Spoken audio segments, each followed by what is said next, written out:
Aaron Carmack, aka Mr. Carmack, aka DJ AC, if you knew me back then, aka Kavet. Born and raised in San Francisco.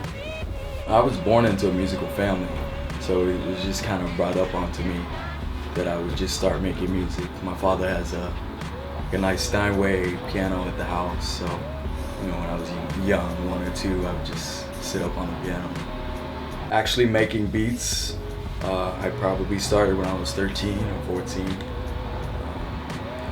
My boy Mateo, shout out to Mateo DiGiulio. He's an old friend of mine, but he had these Denon DJs and he had Fruity Loops on his computer, and I would just go over there after school every day and just make some music and play. When I was 14 or 15, just started high school, a friend of mine, his father gave me a copy of Reason, which is what I use. I use Reason, installed it on my computer, and I haven't switched any ever since. I'm not a big equipment guy, like buying a lot of equipment. I'm very computer oriented in my music. I think the first equipment I bought was a trigger finger, the M Audio trigger finger, that's modeled after the MPCs. And I used that for a while. But I also use keyboards. I have the M Audio Axiom 49. I bought that right when I moved out here. But again, I'm very computer oriented. I use a lot of effects all on software. During the day, I do get some beat work done, but usually the inspiration comes with 1 or 2 or 3 in the morning when you're just kind of sitting there, playing a piano or playing ukulele. I play a lot of ukulele, just for inspiration. Usually I start with the melody.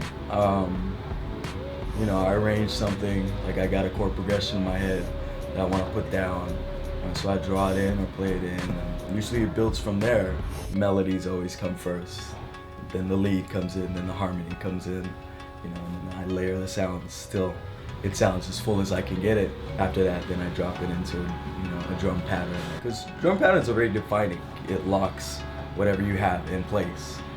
I think my music sounds full. I think my music has a lot of nuances that makes it my own, as opposed to just being a repetitive beat. I'm still working towards, getting an unquestionable sound for me, but I feel like I'm getting there. I went to an art school, so when I was playing my instrument, I play French horn and drums. I was classically trained, like I learned theory, I learned, ear training, things like that.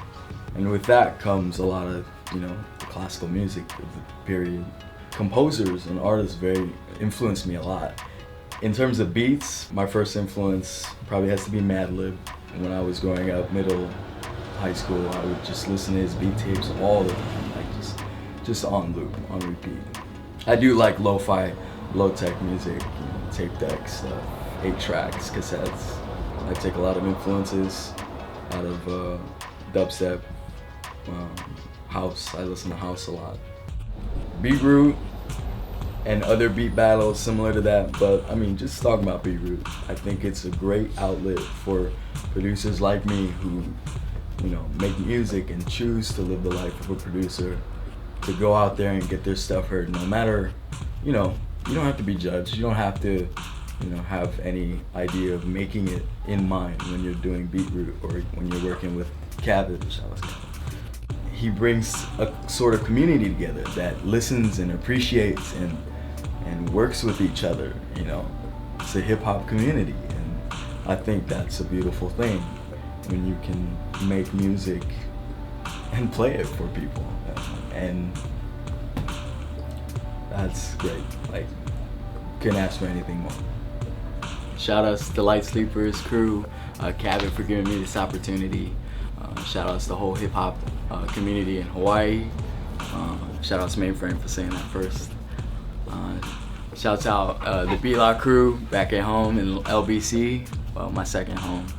I miss you guys. I'll see you soon. Shout out to SF crew, SF crew. That's born and raised love right there. Go to Beatroot Grand Championships, April 20th, start at 9 p.m. at Loft in Space, Fresh Cafe. You know where that is. It's on Queen Street. Look it up. Doobie, stop barking. But I'm serious. If I don't see you there, and I don't see you rooting for whoever you want to root for me. But I'm gonna hunt you down because it's gonna be the best event. You do not want to miss it, and I speak from the heart. I'll see you there. Beatroot 2012.